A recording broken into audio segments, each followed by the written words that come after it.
Assalamualaikum warahmatullahi wabarakatuh.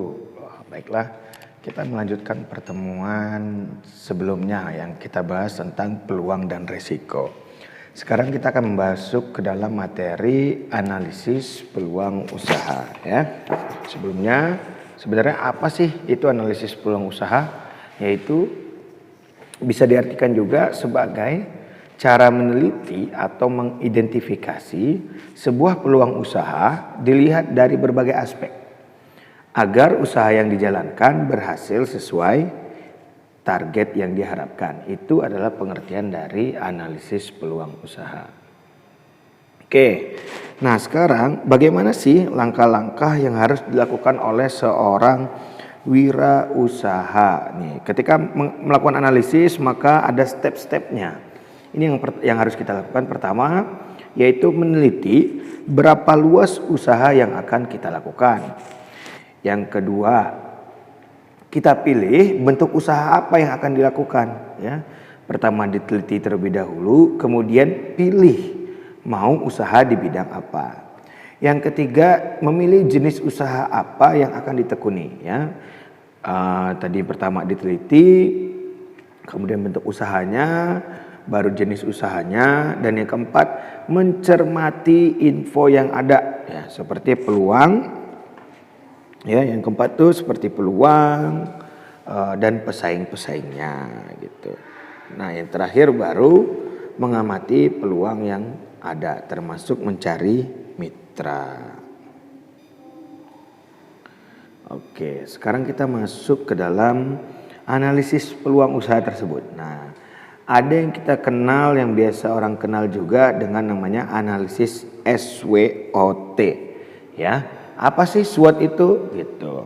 Analisis SWOT juga merupakan suatu teknik ya untuk menganalisis atau mengkaji proses bisnis ya dalam suatu organisasi secara keseluruhan.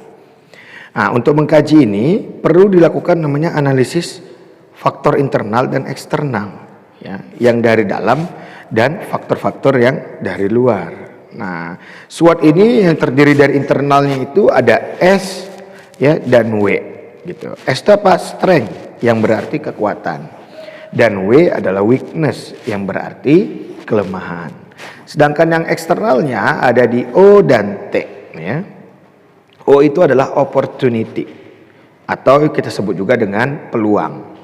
Dan yang T adalah threat yang berarti ancaman terhadap bisnis kita.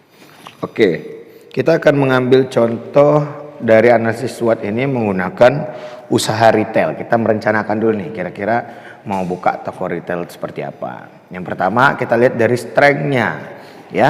Nanti ada macam-macam, ada banyak sekali strength dari toko retail itu, cuman akan kita bahas sedikit saja, kita singgung.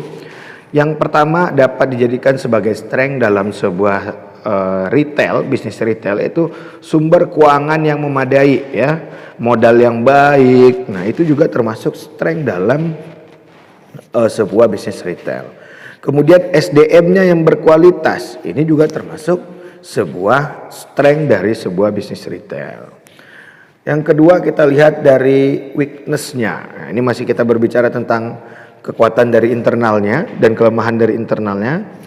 Yang pertama, perencanaan yang buruk atau kurang memiliki arah perencanaan strategi yang jelas gitu. Nah, ini juga menjadi sebuah kelemahan. Penggunaan fasilitas retail yang kurang memadai ya. Kemudian tidak mempunyai kompetensi manajerial yang baik. Nah, itu juga termasuk sebuah kelemahan dalam bisnis retail ya. Kemudian kita lihat dari faktor eksternalnya di segi opportunity.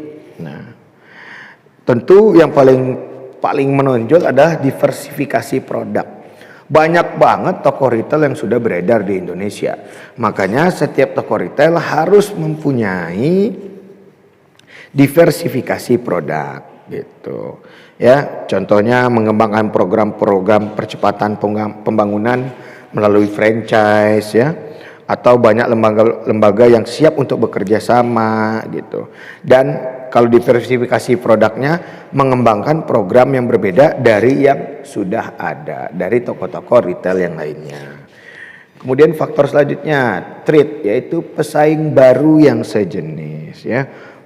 Ini juga menjadi sebuah ancaman bagi toko retail karena banyaknya pesaing baru dan tipenya sejenis. Ya, itu contoh dari analisis SWOT. Nah, itu saja yang bisa saya sampaikan pada pertemuan kali ini. Untuk analisa peluang usaha nanti akan ada soalnya di link deskripsi dan untuk penugasan. Terima kasih. Wassalamualaikum warahmatullahi wabarakatuh.